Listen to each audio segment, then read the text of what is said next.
Hello, my name is Julia MacLeod, and this is part 1 of 3 of my audiovisual project for CLT1100 with Professor Sinead McKenna.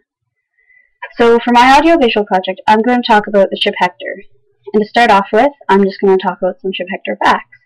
So the ship Hector was a Dutch-built ship that was previously used to ship cargo between Europe and what is now known as the Caribbean.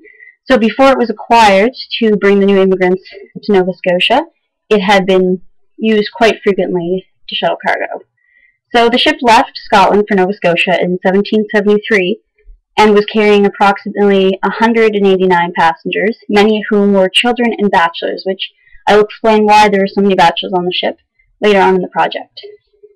So for part 1, I'm going to talk about why people decided to leave Scotland for land they knew absolutely nothing about.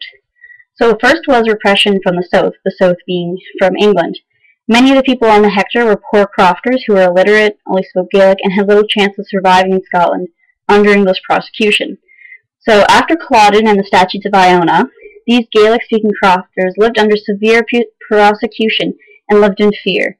The Statutes of Iona made sure that these poor clansmen and their families were alienated from their own culture and society by ensuring that the chieftain's sons were educated in the South, meaning they would have no understanding of Scottish culture. They would only have an understanding of British culture.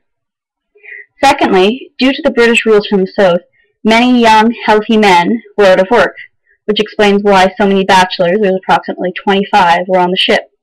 And the food supply and work supply in Scotland was extremely questionable at the time. Third, the owners of the ship, Mr. Pagan and Dr. Witherspoon, bought 200,000 acres of land from a Mr. McNutt in Pictou County, Nova Scotia, and advertised it to the suppressed people of the Western Highlands. Along with these acres that they had bought from Mr. McNutt, they were promised farmland and a year's provision for whoever decided to go to Nova Scotia and build a home. So, of course, people who were feeling repressed and didn't have very many options in Scotland decided to go along with it.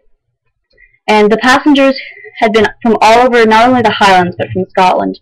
But the most important family, my family, the MacLeods, were from Loch Broom, where the ship left. That is part 1 of 3 of my audiovisual project for Sinead McKenna, CLT1100. Thank you.